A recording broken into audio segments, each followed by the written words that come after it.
શુક્રવારે કચ્છના પ્રવાસે આવેલા કેન્દ્રીય સંરક્ષણ મંત્રી રાજનાથસિંહે ભુજના સ્મૃતિવન ભૂકંપ સ્મારક અને સંગ્રહાલયની મુલાકાત લીધી હતી. ભારતીય અને પાકિસ્તાન વચ્ચે સંઘર્ષ વિરામ બાદ ભારતીય સુરક્ષા દળોના જુસ્સાને બુલંદ બનાવવા અને સેનાની ત્રણેય પાંખ સીમા સુરક્ષા દળના જવાનો અને અધિકારીઓને તેમની વીરતા અને બહાદુરી ભર્યા પરાક્રમ બદલ પીઠ થાબડી હતી.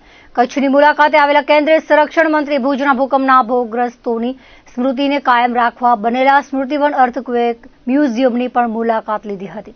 ભુજના સ્મૃતિવન ખાતે સાંસદ વિનોદ ચાવડા, તમામ ધારાસભ્યો અને જિલ્લા ભાજપ પ્રમુખ દેવજી વરચંદ સહિતના આગેવાનોએ રક્ષા મંત્રીને આવકાર આપ્યો હતો.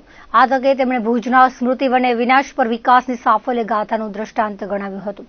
સંરક્ષણ મંત્રી રાજનાથસિંહે 470 એકર વિસ્તારમાં ફેલાયેલા સ્મૃતિવનમાં અર્થક્વેક મ્યુઝિયમના પુનર્જન્મ, પુનઃપ્રાપ્તિ, પુનર્સ્થાપના, પુનઃનિર્માણ, પુનઃવિચાર, પુનઃજીવન અને ભૂકંપ પીડિતોના સ્મારકની મુલાકાત લીધી હતી.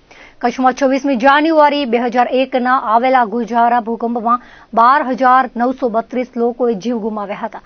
ગુજરાતના તત્કાલીન મુખ્યમંત્રી અને હાલે દેશના વડાપ્રધાન નરેન્દ્ર મોદીએ ભૂકંપગ્રસ્તોની યાદમાં સ્મારકનું નિર્માણ કરવાનું વિઝન રજૂ કર્યું હતું.